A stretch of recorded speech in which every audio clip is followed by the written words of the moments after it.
60세가 넘어도 아직 이런 것들을 해낼 수 있다면 아마도 아주 오랫동안 건강하게 살 수 있을 겁니다. 물론 영원히 사는 건 아니지만 정말 긴 세월을 함께 할 수 있겠죠. 오늘은 작은 놀이를 해보겠습니다. 제가 7가지를 말씀드릴 건데 그중 5가지 이상을 지금도 할 수 있다면 앞으로도 오래 활기차게 살 가능성이 높습니다.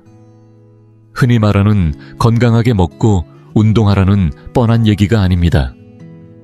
실제 생활 속에서 사회성과 활동성을 얼마나 잘 유지하고 있는지를 보여주는 능력들입니다. 자, 이 중에 몇 가지를 지금도 할 수 있는지 함께 확인해 보겠습니다. 그리고 본격적으로 시작하기 전에 당신에 대해 조금 더 알고 싶습니다. 지금 이 영상을 보고 계신 당신은 몇 살이신가요? 그리고 어느 지역에서 시청 중이신가요? 댓글로 남겨주세요. 당신의 이야기를 읽는 것은 저에게 큰 기쁨이 될 것입니다. 당신이 나누어 주시는 삶의 경험 하나하나가 우리의 이 공간을 더욱 따뜻하고 가까운 곳으로 만들어줄 거라고 믿습니다. 그럼 이제 함께 시작해 볼까요? 하나. 잃어버린 물건을 금세 찾아내는 기억력과 문제 해결력. 60세가 넘어서도 여전히 열쇠나 안경, 휴대전화를 어디에 두었는지 기억하거나 설령 잠시 있더라도 5분 이내에 찾아낼 수 있다면 그것은 단순한 습관 이상의 의미를 갖습니다. 솔직히 하루에도 몇 번씩 휴대전화나 안경 열쇠를 찾느라 집안을 뒤적이는 순간이 있지 않나요? 가끔 물건을 어디에 두었는지 잊는 것은 자연스러운 일입니다. 하지만 중요한 것은 그 이후의 행동입니다.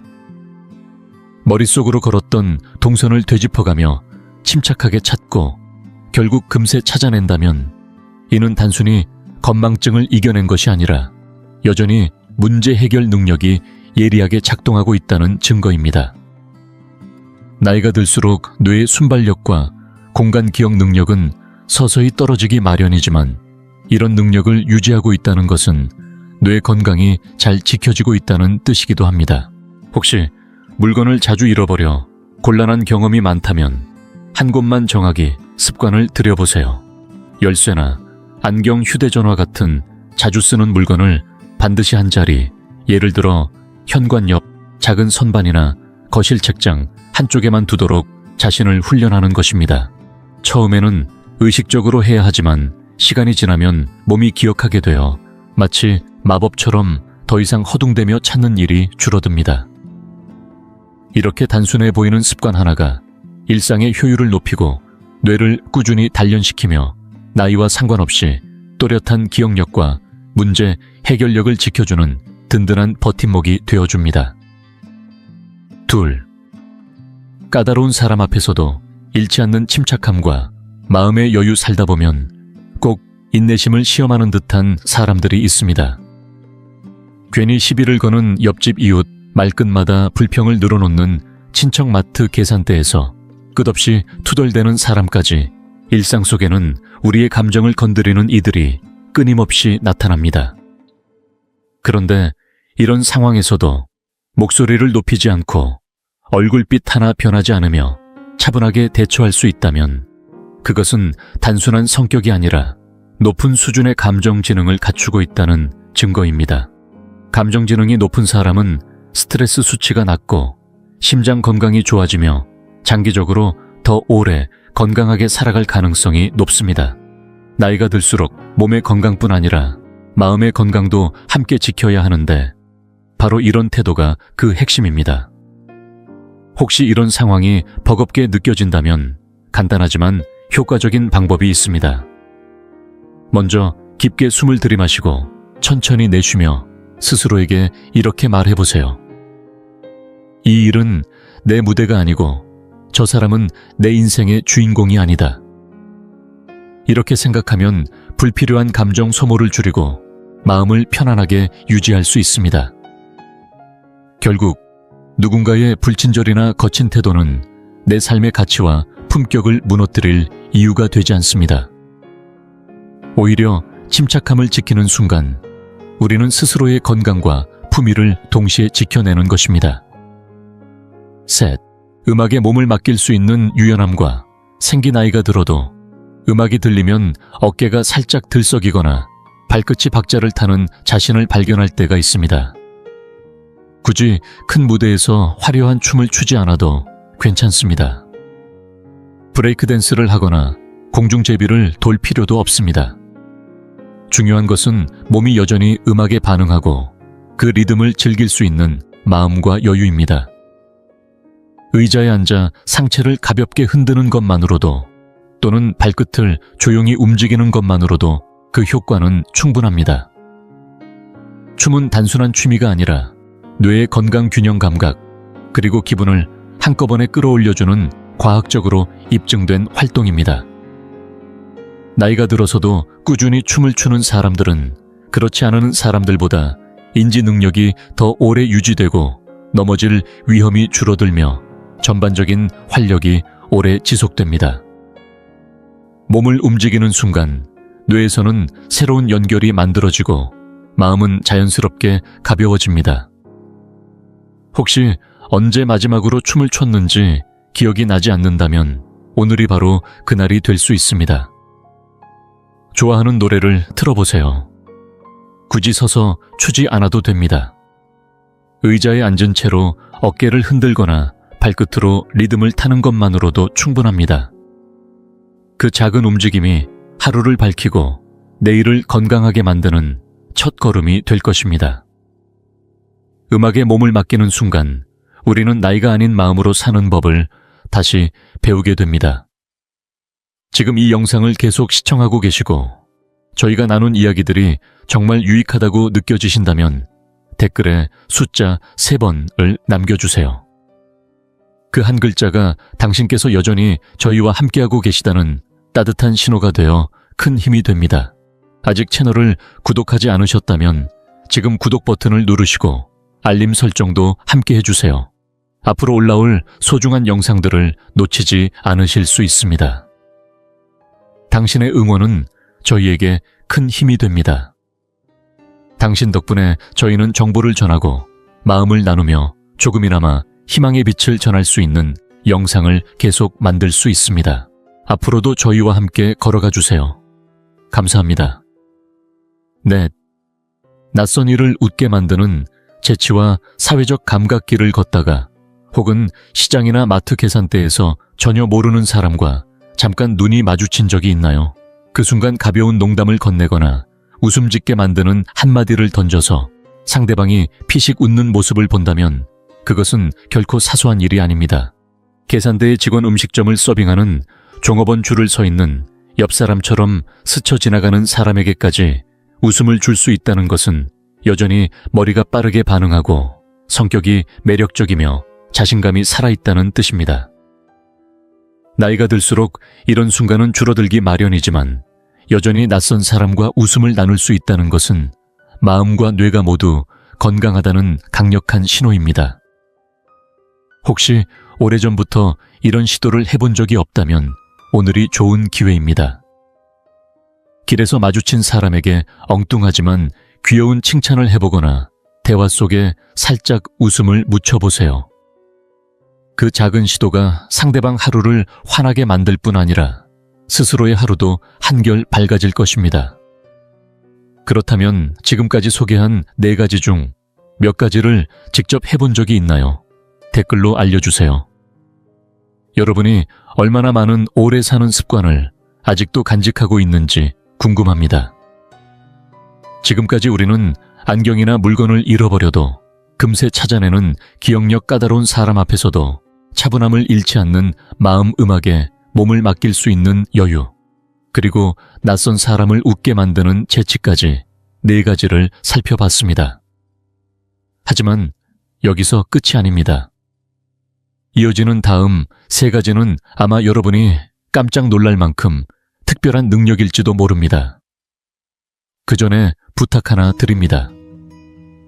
이 영상을 보고 계시다면 좋아요 버튼을 눌러주시고 구독도 함께 해주세요. 앞으로도 젊고 또렷하며 활기찬 삶을 지키는 예기치 못한 방법들을 꾸준히 전해드리겠습니다. 이제 남은 3가지 놀라운 능력을 함께 알아보겠습니다. 5. 예전 물가를 또렷하게 기억하는 오래된 기억력의 힘. 가끔 시장이나 마트에 가서 물건을 집어들었다가 가격표를 보고 깜짝 놀란 적이 있나요? 그러고는 옆에 있던 사람에게 심지어 묻지도 않았는데 이거 예전에는 몇천 원밖에 안 했는데 하고 말한 적이 있다면 이는 결코 단순한 습관이 아닙니다. 이는 아직도 뇌 속의 긴 시간, 축이 선명하게 작동하고 있다는 강력한 증거입니다. 이름이나 기념일을 기억하는 것만이 좋은 기억력의 전부가 아닙니다. 인생의 흐름 속에서 가격시기 변화 등을 또렷하게 떠올릴 수 있다는 것은 뇌가 여전히 연결고리를 만들고 중요한 세부사항을 지켜내고 있다는 뜻입니다. 처음 운전대를 잡았을 때 주유소에서 넣었던 휘발유 가격 80년대 빵집에서 사 먹던 식빵 한 덩이에 갑동네 영화관 입장료까지 정확히 기억한다면 뇌는 여전히 예리하게 반응하고 있다는 뜻입니다. 솔직히 말해 젊은 사람들에게 그때는 더 쌌다고 말하는 순간에 은근한 즐거움도 있습니다. 과거의 물가를 기억하고 그것을 현재와 비교할 수 있다는 것은 단순한 추억이 아니라 뇌 건강과 장수의 중요한 지표이기도 합니다. 인지 기능이 떨어지기 시작하면 가장 먼저 잊히는 것이 바로 이런 사소해 보이지만 생활과 연결된 기억들입니다. 그러니 다음에 누군가가 그 얘기 또 하세요 하고 눈을 굴린다 해도 마음속으로 미소 지으며 이렇게 말해보세요. 그래서 내가 너보다 오래 살 거야. 이 유쾌한 한마디가 살아온 세월을 지켜준 나만의 뇌 건강 증명서가 되어줄 것입니다. 6. 바닥에서 거뜬히 일어날 수 있는 힘과 균형 감각. 솔직히 바닥에 앉는 건 누구나 쉽게 할 수 있습니다. 그러나 문제는 다시 일어날 때 시작됩니다. 나이가 들수록 이 동작이 은근히 버겁게 느껴질 때가 많죠. 하지만 여전히 의자나 벽가구 3개쯤을 붙잡지 않고도 또 아이고 하는 소리를 내지 않고도 바닥에서 자연스럽게 일어날 수 있다면 이는 놀라운 신체 능력을 유지하고 있다는 신호입니다. 다리 근육이 단단하고 관절이 유연하며 몸의 균형 감각이 잘 유지되고 있다는 뜻이기 때문입니다. 흥미로운 점은 연구 결과에서도 손을 쓰지 않고 바닥에서 일어날 수 있는 사람일수록 평균 수명이 길다는 사실이 밝혀졌다는 것입니다. 이른바 앉았다 일어나기 테스트는 전신의 움직임과 체력 균형 유연성을 한 번에 확인할 수 있는 가장 좋은 방법 중 하나로 알려져 있습니다. 혹시 지금 당장 이 동작이 힘들게 느껴진다고 해서 낙담할 필요는 없습니다. 오히려 지금이 시작하기 좋은 시기입니다. 하루에 한 번 바닥에 앉았다 손을 쓰지 않고 일어나는 연습을 해보세요. 처음에는 무겁고 어색하게 느껴질 수 있지만 시간이 지나면 근육이 반응하고 몸이 적응하기 시작합니다. 중요한 건 매일 조금씩 꾸준히 시도하는 것입니다. 이렇게 하다 보면 다리 힘은 물론이고 넘어짐을 예방하는 균형 감각까지 함께 강화됩니다. 잠시 숨을 고르며 스스로에게 물어보세요. 마지막으로 아무 소리도 내지 않고 바닥에서 홀로 일어났던 순간이 언제였는지, 혹시 그 기억이 오래전이라면 오늘이 그 감각을 되찾는 첫날이 될 수 있습니다. 용기 있는 분들은 그 경험을 댓글로 남겨주시면 좋겠습니다. 7. 새로운 인연을 만드는 사교성과 그 힘. 60세가 넘어서도 여전히 새로운 친구를 만들 수 있다면 이미 오래 사는 비밀 중 하나를 손에 쥐고 있는 것입니다. 사람을 사귀는 능력은 단순한 성격의 문제가 아니라 건강과 직결된 강력한 장수 요인입니다. 외로움은 많은 어르신들에게 보이지 않는 치명적인 위험이 됩니다. 흡연보다도 잘못된 식습관보다도 더 심각하게 수명을 단축시키는 원인이 될 수 있습니다. 하지만 여전히 대화를 시작하고 사람들과 어울리며 의미 있는 관계를 만들어갈 수 있다면 그 순간부터 인생의 길이에 보너스 시간을 더하는 셈입니다. 나이가 들수록 친구는 줄어들기 쉽습니다. 오래된 이웃이 이사를 가거나 가족이 바빠지고 오랜 지인이 세상을 떠나기도 합니다. 그러다 보면 새로운 인연을 만드는 것이 점점 더 어렵게 느껴집니다. 그러나 동네 모임에 참여하거나 아파트 앞마당에서 이웃과 이야기를 나누거나 마트 계산대에서 직원과 짧게라도 농담을 주고받는 것처럼 사소한 사회적 연결을 계속 만들어가는 사람은 뇌가 더 오래 또렷하게 유지되고 스트레스가 줄어들며 면역력까지 강해집니다. 무엇보다도 인생은 누군가와 함께 나눌 때 훨씬 더 즐겁습니다. 이제 한번 생각해 보세요. 마지막으로 새로운 친구를 만든 것이 언제였나요? 혹시 기억이 가물가물하다면 오늘이 바로 그 첫걸음을 떼는 날이 될 수 있습니다. 큰일을 벌이지 않아도 됩니다. 오랫동안 연락하지 못했던 친구에게 전화를 걸거나 새로운 취미 교실에 등록하거나 길에서 마주친 사람에게 먼저 인사를 건네는 것만으로도 충분합니다. 미래의 당신이 오늘의 용기에 고마워할 날이 반드시 올 것입니다. 이제 정리해 보겠습니다. 만약 60세가 넘은 지금도 여전히 이 7가지를 해낼 수 있다면 당신은 분명 건강하고 오래 사는 길 위에 서 있습니다. 물건을 잃어버려도 5분 안에 금세 찾아내는 기억력 까다로운 사람 앞에서도 흔들리지 않는 침착함 음악에 맞춰 어깨라도 살짝 움직일 수 있는 유연함 낯선 사람을 웃게 만드는 재치, 예전 물가를 또렷하게 기억하는 오래된 기억력 바닥에서 힘들이지 않고 일어날 수 있는 튼튼한 다리와 균형 감각, 그리고 새로운 친구를 만들고 관계를 지켜가는 사교성까지. 이 모든 것은 단순한 습관이 아니라 당신의 뇌와 몸 마음이 여전히 건강하게 살아있다는 증거입니다. 이제 묻고 싶습니다. 이 중 몇 가지를 지금도 하고 계신가요? 댓글로 남겨주시면 얼마나 많은 분들이 이 인생을 연장하는 능력을 간직하고 있는지 함께 확인해 보겠습니다. 영상을 마치기 전에 부탁드릴 것이 있습니다. 좋아요와 구독 버튼을 눌러주시고 알림 설정까지 해두시면 앞으로도 젊음과 활력을 지키는 다양한 이야기들을 놓치지 않으실 겁니다. 또 이 영상을 가족이나 친구들과 공유해 주세요. 누가 봐도 자신이 은근히 시간을 거꾸로 걷고 있는지 궁금해하지 않을 사람은 없으니까요. 오늘도 끝까지 함께해 주셔서 감사합니다. 다음 영상에서 다시 뵙겠습니다. 젊음을 잃지 마시고 움직임을 멈추지 마시며 무엇보다 웃음을 잊지 마세요. 그것이야말로 오래 사는 가장 아름다운 비결입니다. 작은 집에 들어섰을 때 왠지 모르게 마음이 편안해진 적 있으신가요? 집이 화려하거나 고급스러워서가 아니라 구석구석이 단정하고 깨끗하며 따뜻해서 마치 오래전부터 나를 기다리고 있었던 공간처럼 느껴졌던 그런 순간 말이에요. 오늘은 미국에 혼자 살고 있는 한 일본인 할머니의 이야기를 전해드리려 합니다. 힘들거나 누군가의 도움 없이도 매일 집을 정갈하게 유지하는 7가지 조용한 습관을 통해 얻은 지혜입니다. 일본 집이 유독 정돈도해 보이는 이유가 궁금하셨던 분, 집을 더 가볍게 정리하고 삶을 단순하게 만들고 싶었던 분, 혹은 나이 들어 청소가 점점 버겁다고 느끼셨던 분이라면 이 영상이 지금까지의 생각을 조금은 바꿔줄지도 모릅니다. 제가 소개할 이 할머니는 80의 나이에 미국 시골 마을에서 홀로 살고 계십니다.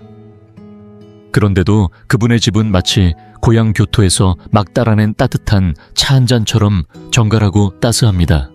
이 영상에서는 물건을 제자리에 놓는 습관, 간단한 일은 바로 끝내기 필요한 것만 두기 공간의 역할, 나누기 하루 5분 정리하기, 잠들기 전 준비하기, 그리고 쓰는 물건에 감사하기까지 일상 속에서 쉽게 따라할 수 있는 7가지 습관을 함께 나눌 예정입니다. 이 이야기는 일본과 미국을 비교하려는 게 아닙니다. 단지 이 사실을 함께 느껴보고 싶었습니다. 나이 든 사람은 어느 나라든 서로 많이 닮아 있다는 것. 우리 모두는 숨 쉴 틈이 필요하고 일상에 대한 작은 주도권을 여전히 갖고 싶어 한다는 것 말이에요. 그리고 제가 이 이야기를 좋아하는 가장 큰 이유는요, 모든 걸 바꾸라고 하지 않기 때문입니다. 그저 하나의 작은 습관만 시작하면 됩니다. 이 영상이 도움이 되셨다면 좋아요와 구독 부탁드립니다. 저희가 더 많은 소소하고 실용적인 정리 습관을 전할 수 있는 큰 힘이 됩니다. 여러분의 하루가 조금 더 가볍고 평화로워지기를 바라며 이제 첫 번째 습관으로 함께 가보겠습니다. 습관 1. 모든 물건에게 돌아갈 자리를 만들어주세요. 처음 타카하시 유코 할머니 댁에 들어섰을 때 저는 말로 설명하기 어려운 이상한 평온함을 느꼈습니다. 공간은 작았지만 어지럽지 않았고 고급스럽지 않았지만 따뜻했습니다. 무엇보다 인상 깊었던 건 눈에 보이는 모든 물건들이 자기 자리를 정확히 알고 있다는 느낌이었습니다. 리모컨은 테이블 한가운데 가지런히 놓여 있었고 슬리퍼는 문 방향으로 반듯하게 정돈되어 있었으며 수건 하나조차 선반 중앙에 정성스럽게 접혀 있었습니다. 저는 조심스럽게 물었습니다.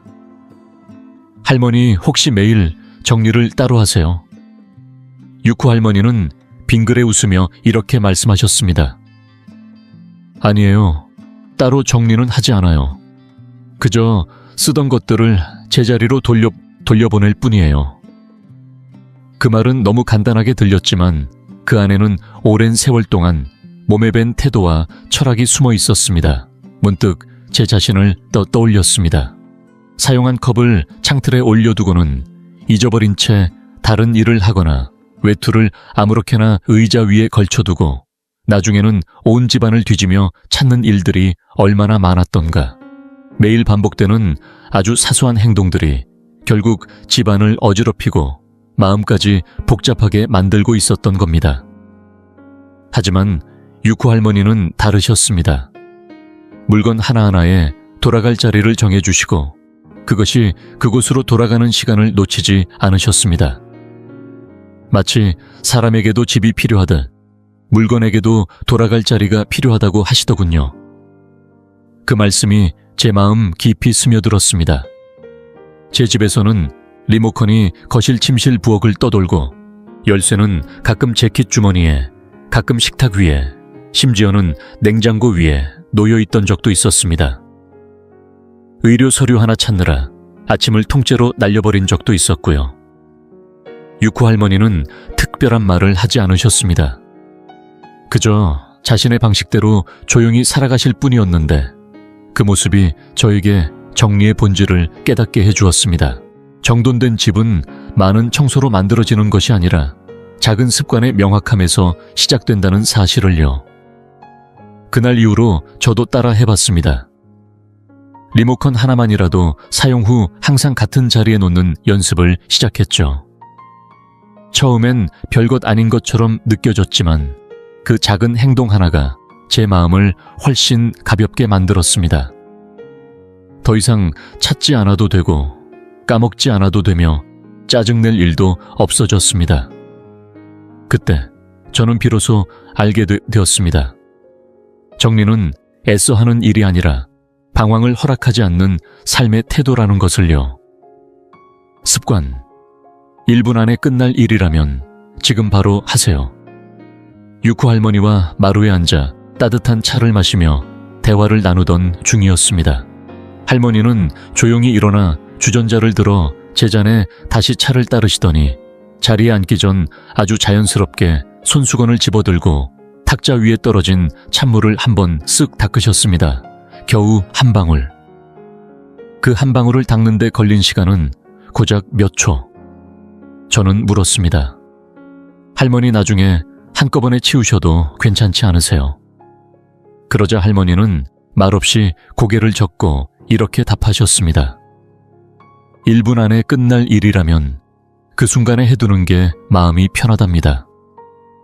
그 말씀은 어떤 규칙처럼 들리지 않았습니다. 그저 오래도록 몸에 밴 자연스러운 흐름 같았습니다. 저는 제 모습을 떠올렸습니다. 컵을 보고 나중에 씻어야지 하고 미뤘던 날들. 그 컵이 하루 종일 그 자리에 있고 어느새 옆에 다른 컵이 쌓이고 결국 씻는 일 자체가 귀찮아지는 순간들. 작고 간단한 일들이 쌓이면 눈에 보이지 않는 해야 할 일의 압박으로 변해갑니다. 할머니는 말씀하셨습니다. 저는 집안에 미완성된 일들이 남아있는 게 싫어요.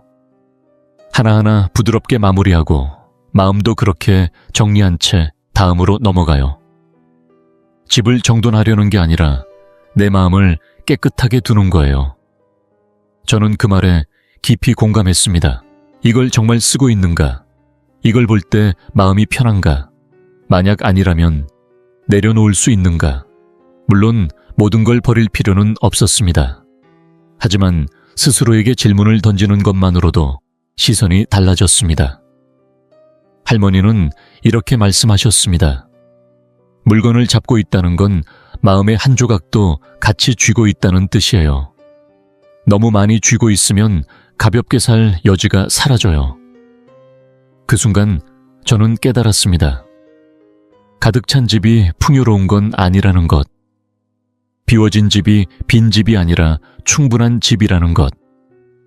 생각해보면 나이 든 분들 중 어떤 분들은 작은 집인데도 밝고 따뜻하게 느껴지는 공간을 유지하곤 합니다. 그 집은 소박하지만 머물고 싶어지는 느낌을 주지요. 그 차이는 물건의 개수가 아니라 선택의 방식에 있었습니다. 혹시 당신도 그런 집을 만들고 싶으시다면 제 영상의 다른 이야기, 집을 정돈하는 10가지 조용한 비밀을 참고하셔도 좋습니다. 큰 정리 없이 새 것을 사지 않아도 무엇부터 시작할지 아는 것만으로도 마음이 놀라울 만큼 정돈될 수 있으니까요. 그리고 그날 밤 유쿠 할머니가 보여준 또 하나의 부드러운 습관이 제 삶에 작고 깊은 울림을 남겼습니다. 습관 4. 잠들기 전 5분 오늘을 정리하는 시간. 그날 저녁 차를 다 마시고 작별 인사를 드리려던 순간 유쿠 할머니는 말없이 부엌 쪽으로 가셨습니다. 잠깐만 기다려요. 오늘 하루를 정리하고 올게요. 저는 속으로 꽤 시간이 걸릴 거라 생각했지만 딱 5분이면 충분했습니다. 할머니는 남은 과자를 상자에 담아 찬장에 넣으셨고 찻잔 2개를 깨끗이 씻어 건조대에 놓으셨습니다. 탁자를 닦고 의자 2개를 반듯하게 정리하시는 동작은 느리지도 급하지도 않은 딱 자연스러운 리듬이었습니다. 그리고 마지막에 이렇게 말씀하셨습니다.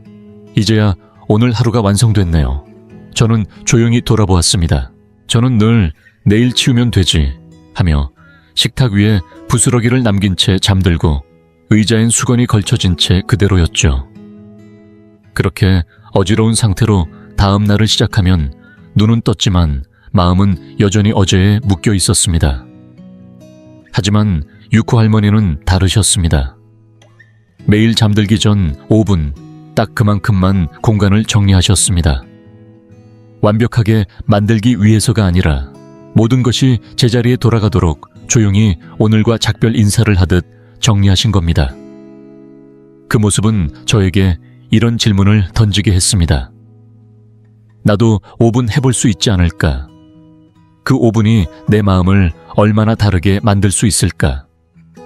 저는 예전엔 늘 청소할 시간이 없어 라고 말했지만 사실은 정리하지 않아서 생긴 혼란에 매주 몇 시간씩 허비하고 있었던 것이었습니다. 우리는 종종 힘이 없어서 치우지 못한다고 생각하지만 5분은 누구에게나 가능한 시간입니다. 깨끗이 닦인 식탁 하나 씻은 찻잔 하나 제자리에 놓인 슬리퍼 한 켤레. 이 모든 것은 많은 힘을 들이지 않아도 다음 날을 시작할 수 있는 마음을 선물해 줍니다. 뚜레 줍니다. 그 후로 저도 실천하고 있습니다. 잠들기 전 3가지를 정합니다. 싱크대 닦기, 찻잔 하나, 씻기 의자 정리하기. 그것만으로도 이상하게 잠이 더 깊어졌습니다. 집은 여전히 작고 오래됐지만 제 안에는 이제 한 조각의 여유가 생겼습니다. 그리고 아침이면 삶이 여전히 흐름 위에 있다는 안정감을 느낍니다. 아주 작지만 확실한 한 걸음으로요. 습관 5. 공간마다 분명한 역할을 주세요. 타카하시 유코 할머니의 집을 처음 둘러보았을 때 저는 조용한 놀라움을 느꼈습니다. 공간 하나하나가 제 역할을 알고 있는 듯 각자의 자리에 정확히 머물러 있었습니다. 식탁 위에는 식사 외에 아무것도 없었습니다. 책도 편지도 휴대전화도 없었습니다. 거실 구석에는 작은 의자 하나, 찻잔을 놓는 탁자 하나, 그리고 가지런히 꽂힌 몇 권의 책만 있었습니다. 무언가를 더 채워야 할 것 같은 불안도 없고 덜어내야 할 부담도 없는 딱 필요한 만큼의 정돈된 풍경이었지요. 저는 물었습니다. 손님이 오시면 불편하지 않으세요? 여분의 의자나 수납장이 있으면 좋지 않을까요? 그러자 할머니는 고개를 천천히 저으며 이렇게 말씀하셨습니다. 저는 모든 걸 섞고 싶지 않아요.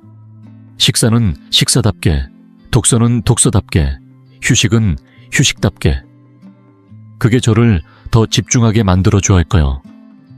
처음엔 단순한 말처럼 들렸지만 시간이 지날수록 그 깊이를 실감하게 되었습니다.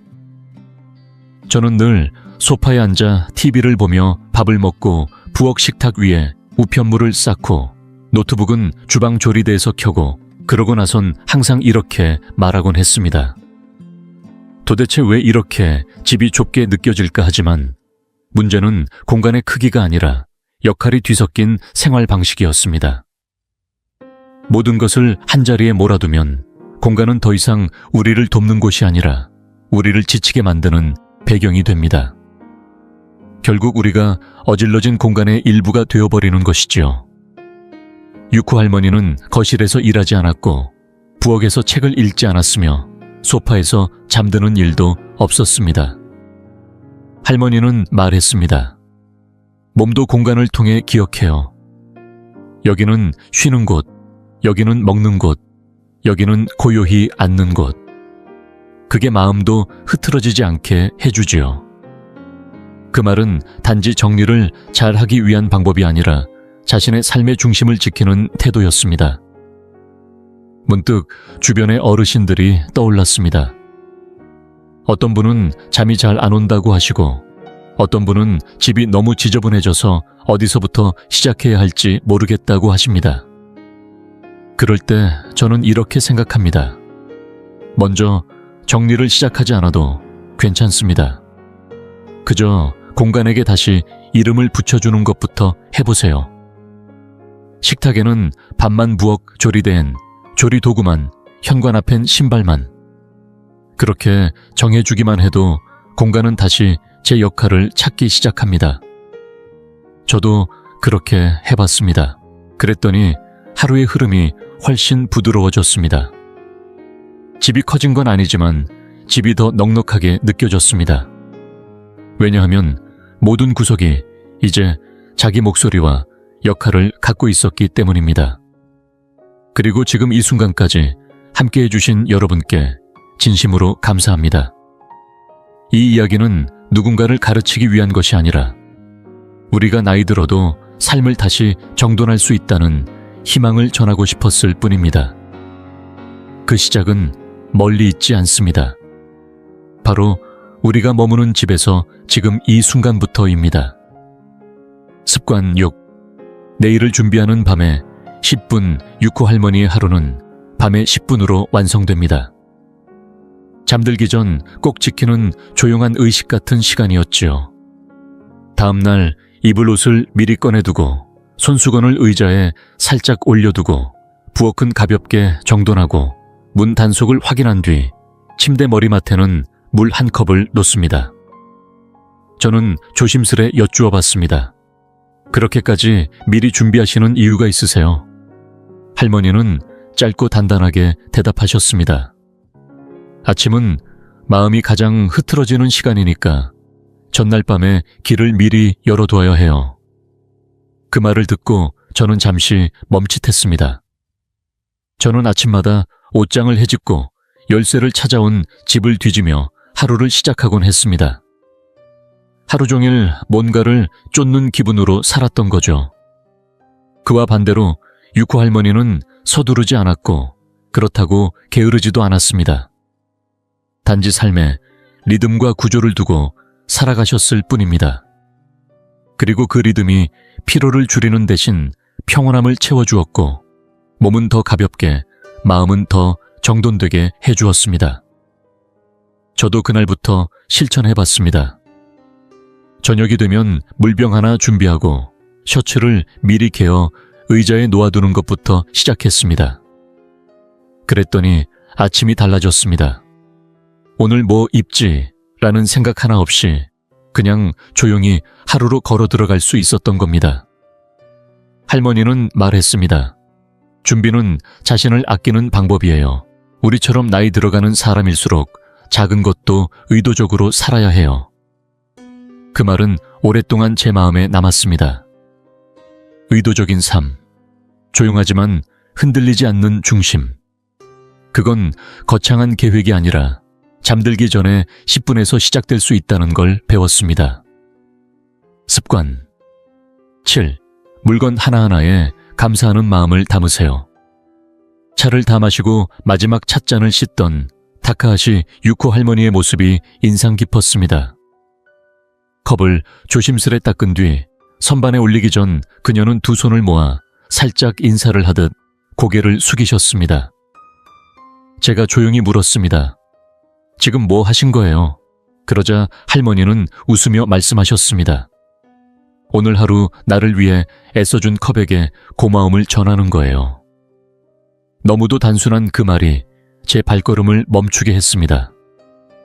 할머니의 집에는 값비싼 물건은 없었지만 그 어떤 물건이든 정성스럽게 다루어졌습니다. 왜냐하면 그녀는 크고 좋은 것이 아니라 작고 사소한 것에도 감사하는 마음으로 살아가고 있었기 때문입니다. 할머니는 이렇게 말씀하셨습니다. 젊었을 땐 가진 게 거의 없었어요. 그래서 더더욱 지금 곁에 있는 것들에 감사하는 법을 배웠지요. 쓰지 않는 건 쌓아두지 않고 매일 함께하는 물건엔 늘 고맙다고 말해줘요. 그 말을 듣는 순간 제 집이 떠올랐습니다. 나는 얼마나 많은 물건을 아깝다는 이유로 언젠간 필요할지도 모른다는 불안 때문에 혹은 누가 준 거라 쉽게 버리지 못해 붙잡고 있었는가. 하지만 그 어떤 것에도 저는 고맙다고 말해본 적이 없었습니다. 유코 할머니는 물건 하나하나를 사용한 뒤 항상 조용히 감사의 인사를 전하셨습니다.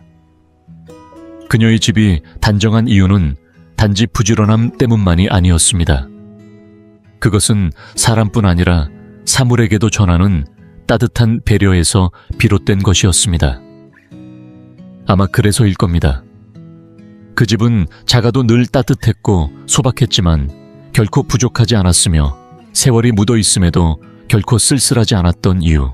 그 모든 감정은 아마 그녀의 감사하는 삶의 태도에서부터 시작된 것이었습니다. 이제 다시 한번 타카하시 유코 할머니의 7가지 습관을 정리해드리고 싶습니다. 하나, 모든 물건은 사용 후 제자리로 돌려놓기. 2. 1분 안에 끝나는 일은 지금 바로 하기.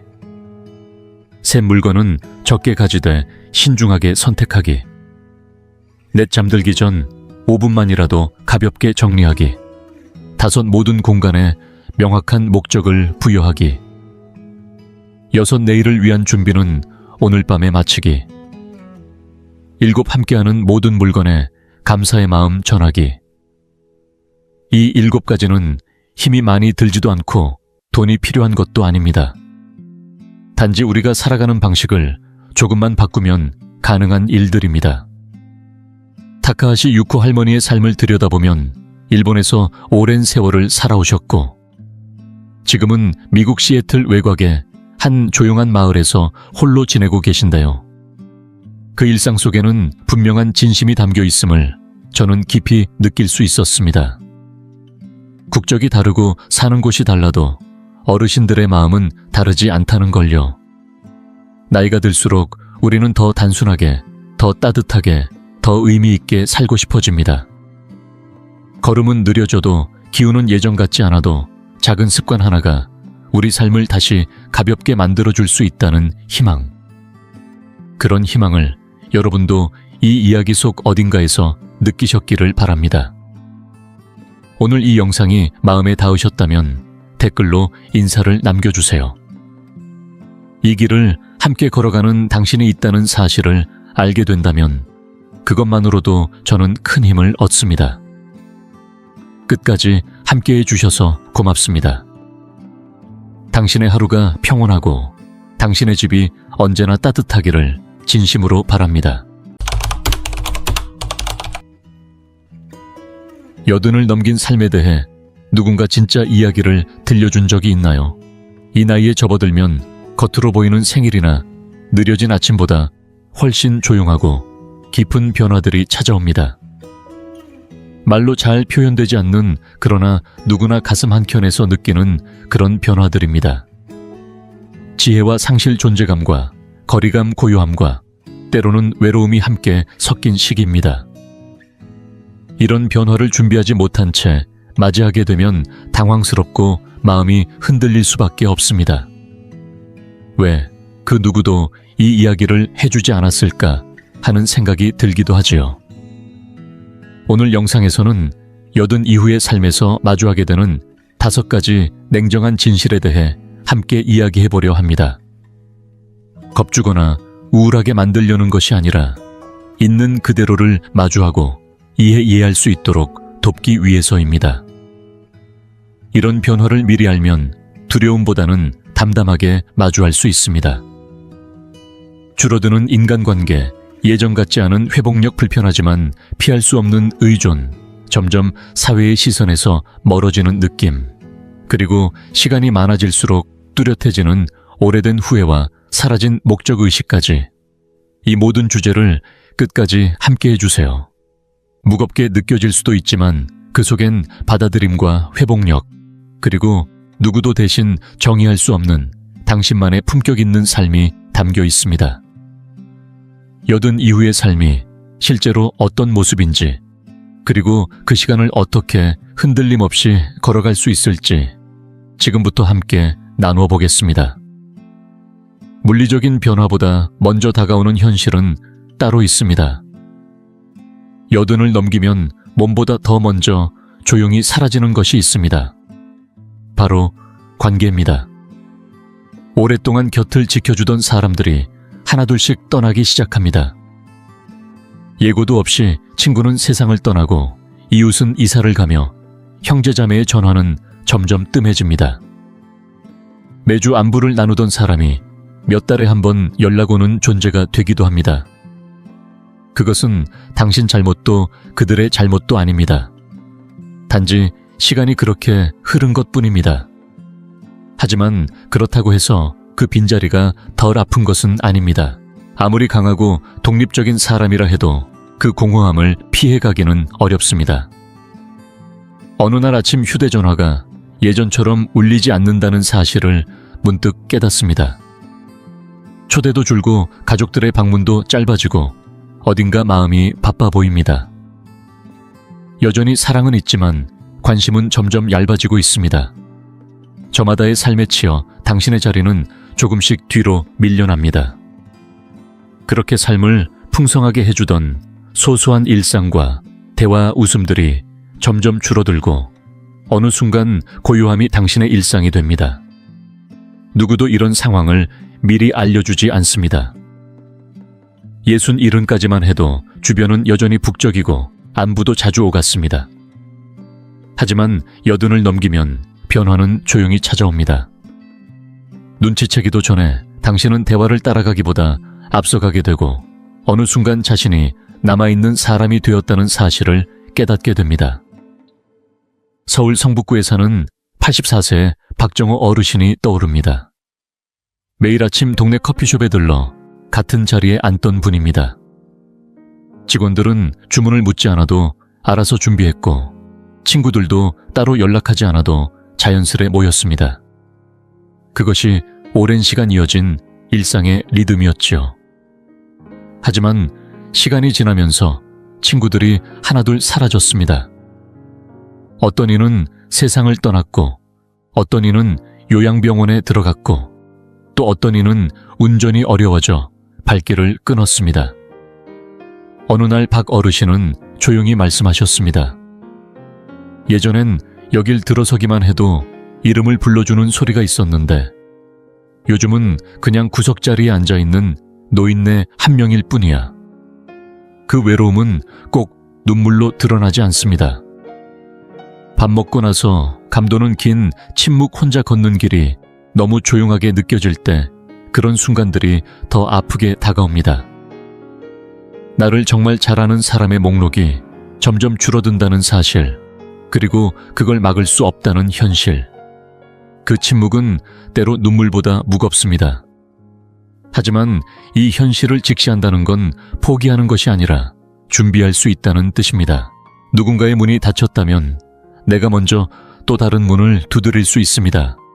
교회 소모임, 작은 동네 모임, 직접 먼저 거는 안부 전화, 혹은 손편지 한 장으로도 새로운 연결은 시작됩니다. 여든이 넘은 지금 관계는 예전처럼 저절로 찾아오지 않습니다. 이제는 스스로 찾아 나서야 합니다. 그리고 그것은 용기가 필요한 일입니다. 하지만 당신은 이미 여기까지 살아왔습니다. 그 용기 이미 당신 안에 있습니다. 여든을 넘기면 몸은 더 이상 조용히 신호를 보내지 않습니다. 이제는 속삭임이 아니라 분명하고 뚜렷한 목소리로 말합니다. 예전엔 며칠이면 사라지던 통증이 이제는 한 달이 지나도 옅어지지 않고 낮잠 한 번으로 사라지던 피로가 이틀, 사흘씩 이어집니다. 무리한 움직임도 없었고 음식도 조심했는데 어느 날 저녁이 되면 어딘가 이상하다는 느낌이 몸 전체를 감쌉니다. 어지럼증 묘하게 아픈 다리 잘 낫지 않는 기침 하나가 당신을 병원 대기실에 앉혀놓고 낯설고 차가운 말들을 듣게 만듭니다. 정밀검사 입원 가능성 경과 관찰.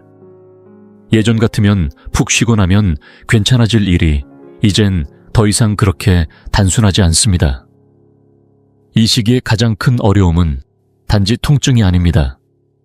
예측할 수 없다는 것, 바로 그것입니다. 먹는 것 조심하고 무리하지 않고 잠도 충분히 자며 몸을 아껴도 어느 순간 몸은 나도 모르는 선택을 하기 시작합니다. 내가 원하지도 않은 변화를 조용히 그리고 강하게 밀고 들어옵니다. 계단에서 잠깐 중심을 잃은 것 하나가 몇 주 동안의 회복으로 이어지고 작은 장염 하나가 일주일 내내 당신을 지치게 만듭니다. 그리고 다시 나아진다 해도 예전처럼 완전히 돌아오지 않습니다. 균형 감각은 묘하게 흐트러지고 숨 쉬는데도 힘이 들어갑니다. 예전 같던 회복력은 사라지고 남은 건 느려진 회복과 조심스러워진 일상입니다. 서울 마포구에 사는 81세 김영자 할머니는 매우 부지런하고 활기찬 분이었습니다. 직접 가꾼 마당에서 정원을 돌보고 근처 골목을 산책하며 동네 독서 모임에도 빠짐없이 참석하던 분이었죠. 어느 날 장미가지를 정리하다가 가볍게 넘어졌습니다. 큰 부상은 아니었지만 그 이후로 상황은 달라졌습니다. 문제는 다친 게 아니라 그 후였어요. 김 할머니는 이렇게 말했습니다. 며칠만 쉬면 다시 돌아갈 줄 알았는데 몸은 그걸 끝이라고 받아들였던 것 같아요. 짧은 휴식은 몇 달의 체력 저하로 이어졌고 예전 같던 자신감은 조금씩 멀어졌습니다. 이 시기가 무서운 이유는 조심한다고 해도 내 몸이 내 뜻대로 되지 않을 수 있다는 점입니다. 하지만 이 진실을 아는 것만으로도 우리에겐 선택이 생깁니다.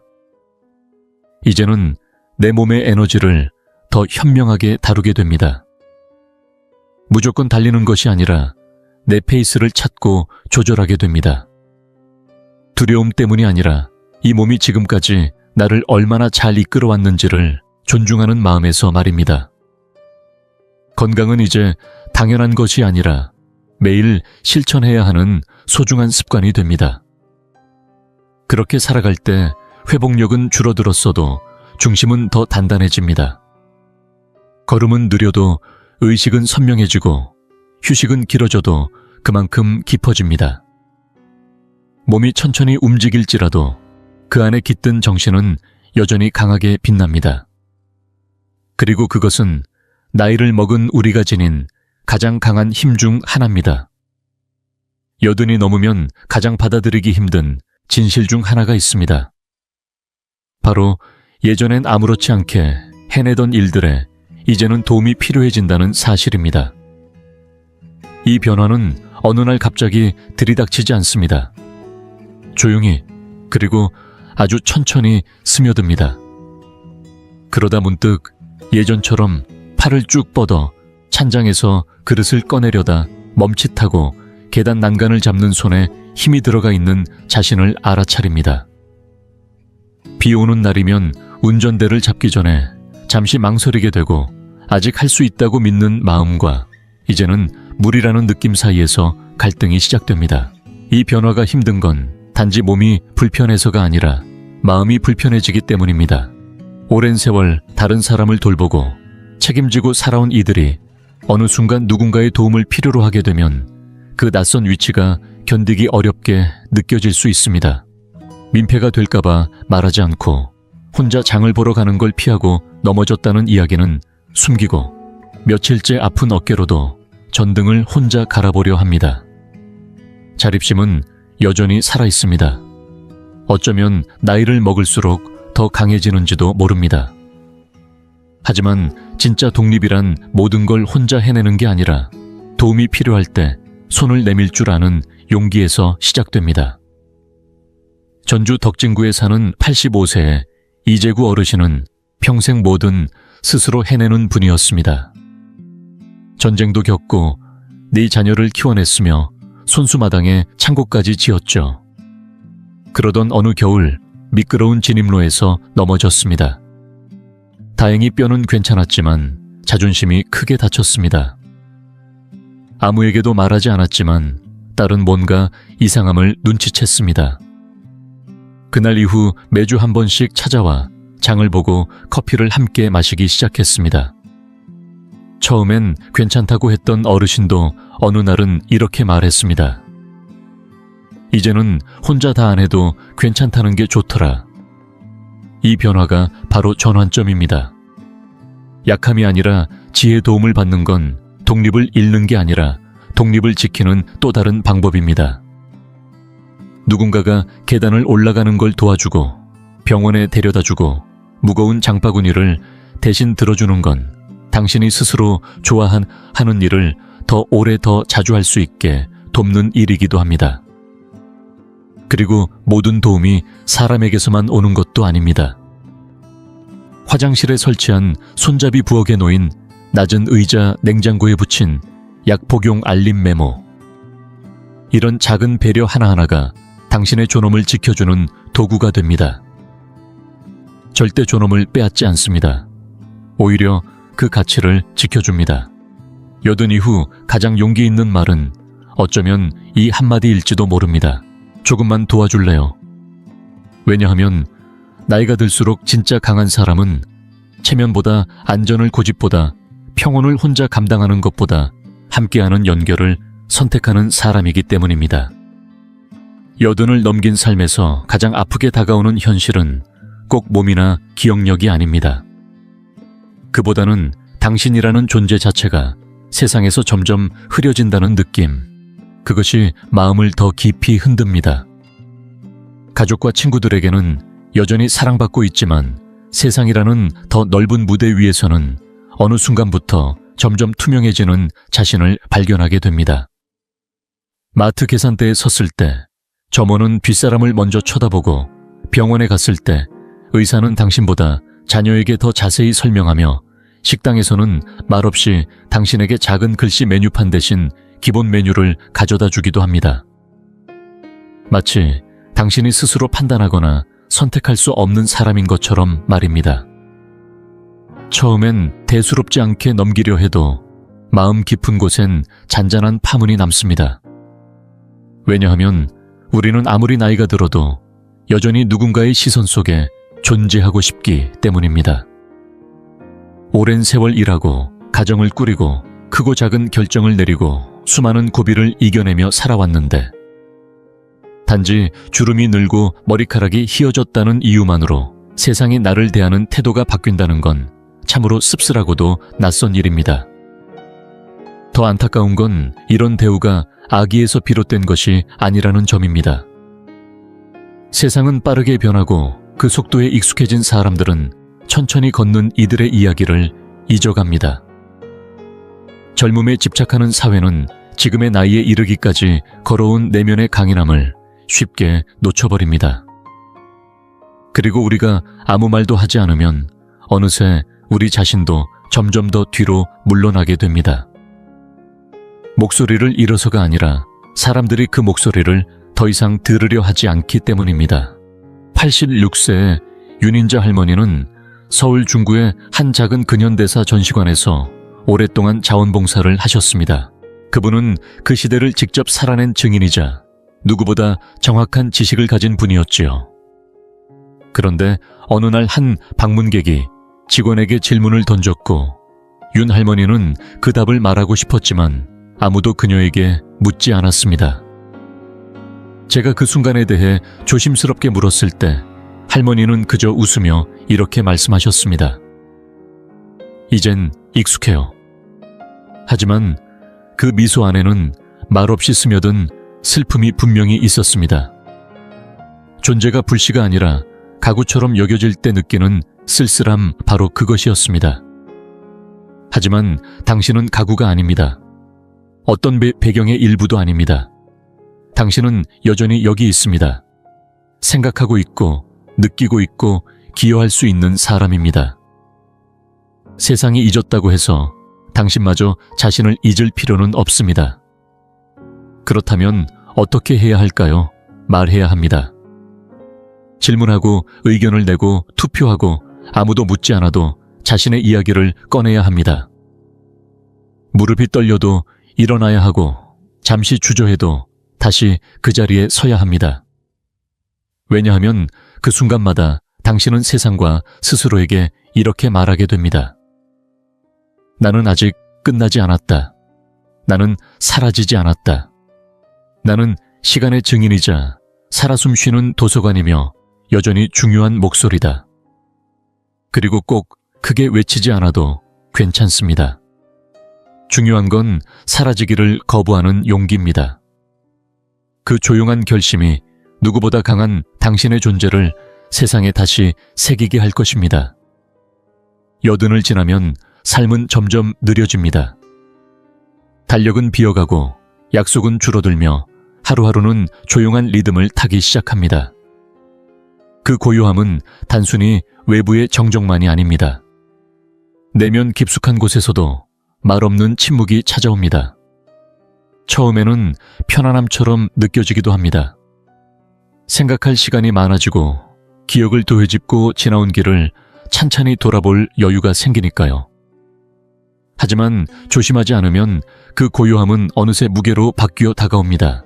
크게 울리는 아픔이 아니라 소리 없이 가슴에 내려앉는 후회들. 그때 왜 더 많은 시간을 함께하지 못했을까? 그 기회를 왜 망설였을까? 지금은 시간은 있지만 그 일을 할 수 있는 힘과 자유는 사라졌구나. 이런 후회는 겉으로 잘 드러나지 않기에 사람들은 자주 이야기하지 않습니다. 우리는 노년의 지혜, 은퇴의 여유, 손주의 웃음을 말하지만 정작 그 이면에 자리한 조용한 질문은 쉽게 건드리지 않습니다. 이제 나는 무엇을 위해 하루를 살아가야 할까? 평생을 일하고 돌보고 베풀며 바쁘게 살아왔던 이들에게 삶이 갑자기 멈춰버린 듯한 이 시기는 마치 존재의 이유마저 함께 사라지는 듯한 허전함을 안깁니다. 대전 서구에 사는 88세의 박종수 어르신은 40년 넘게 교사로 일하셨습니다. 퇴직할 땐 자부심이 컸지만 어느 순간 마음 깊이 허무함이 찾아왔다고 합니다. 이제 나를 필요로 하는 사람이 없는 것 같았다고요. 하지만 그것은 진실이 아니었습니다. 단지 필요로 되는 방식이 바뀌었을 뿐이었습니다. 삶의 목적은 은퇴하지 않습니다. 그저 형태를 바꿔가는 것뿐입니다. 더 이상 집을 짓지 않더라도 손주들에게 이야기를 들려주며 자신감을 세워줄 수 있습니다. 회의를 이끌진 않아도 힘든 이의 곁에서 묵묵히 함께하는 존재가 될 수 있습니다. 세상을 바꾸진 않더라도 외로운 이웃에게 건네는 미소 하나로 하루를 따뜻하게 물들일 수 있습니다. 진짜 후회의 위험은 실수에 있지 않습니다. 그 실수 속에 너무 오래 머물면서 아무 의미로도 바꾸지 못할 때 생깁니다. 하지만 우리가 삶의 목적을 성과가 아닌 존재감으로 다시 정의하기 시작하면 여전히 나눌 수 있는 것들이 많다는 걸 깨닫게 됩니다. 그것은 타인에게만이 아니라 스스로에게 주는 선물이기도 합니다. 여든 이후 우리가 해야 할 가장 중요한 일은 커다란 유산을 남기거나 박수를 받는 일이 아닐 수도 있습니다. 그보다 더 깊고 조용한 일, 매일 아침 일어나 마음의 온기를 품고 눈빛에 호기심을 띠며 오늘 내가 비춰줄 수 있는 작은 빛은 무엇일까 하고 자신에게 묻는 일. 그건 후회가 아니라 회복입니다. 그리고 그 회복은 지금 이 순간에도 늦지 않았습니다. 당신이 삶에 다시 의미를 불어넣기로 결심하는 바로 그날이 다시 시작되는 첫날입니다. 마무리하며 여든을 넘긴다는 건 결코 가벼운 일이 아닙니다. 수십 년간의 사랑과 상실 노력과 변화, 그리고 견딤이 쌓여 만들어진 인생의 큰 이정표입니다. 하지만 그 힘만큼 새로운 과제도 함께 찾아옵니다. 어떤 건 아주 미묘하고 어떤 건 쉽게 외면할 수 없습니다. 이런 현실을 마주하는 건 약해서가 아니라 솔직하다는 뜻입니다. 살아오면서 인생이 얼마나 예측할 수 없고 때로는 불공평한지 그 모든 것을 직접 겪어봤다는 증거이기도 합니다. 오늘 이야기한 5가지 중에서 어떤 부분이 가장 마음에 와닿았나요? 가까운 사람들과의 관계가 조용히 멀어질 때 느끼는 고요함이었을까요? 이전처럼 회복되지 않는 몸에 대한 답답함이었을까요? 평생 도와주는 입장이었다가 이제 도움을 받아야 할 때의 낯선 감정이었을까요? 아니면 세상이 너무 빠르게 돌아가면서 나를 보지 못할 때의 외로움, 혹은 삶의 목적이 흐려질 때 찾아오는 공허함이었을까요? 어떤 것이든 간에 오늘 영상에서 당신이 조금이나마 위로받았기를 바랍니다. 느려지는 속도 속에서도, 흐릿해지는 기억 속에서도, 밤잠을 설치게 만드는 질문들 속에서도 당신은 혼자가 아닙니다. 그리고 여기서 중요한 사실이 하나 있습니다. 지금 이 순간에도 우리는 선택할 수 있다는 겁니다. 누군가와 연결되기를 선택할 수 있고 충분히 쉬어가기를 선택할 수도 있습니다. 도움이 필요할 때 용기 내어 말할 수 있고, 누군가 나를 지나칠 때는 목소리를 조금 더 내고, 누군가 힘들어할 땐 더 부드럽게 다가갈 수 있습니다. 이루지 못한 일들에 대해 자신을 용서하고 이미 이뤄낸 것들을 스스로 아껴줄 수도 있습니다. 이 시기는 끝이 아니라 이야기의 가장 깊은 부분입니다. 말 한마디, 손짓 하나, 당신이 전하는 모든 것들이 이제 더 큰 울림을 가집니다. 존재와 인내, 그리고 바라보는 시선 자체가 곧 당신의 힘이 됩니다. 오늘 함께해 주셔서 감사합니다. 영상에서 느낀 점이나 마음에 남은 문장을 댓글로 나눠주세요. 당신의 생각 하나하나가 저희에게 큰 힘이 됩니다. 영상이 도움이 되셨다면 좋아요와 구독 공유도 부탁드립니다. 앞으로도 의미 있는 이야기로 다시 찾아뵙겠습니다.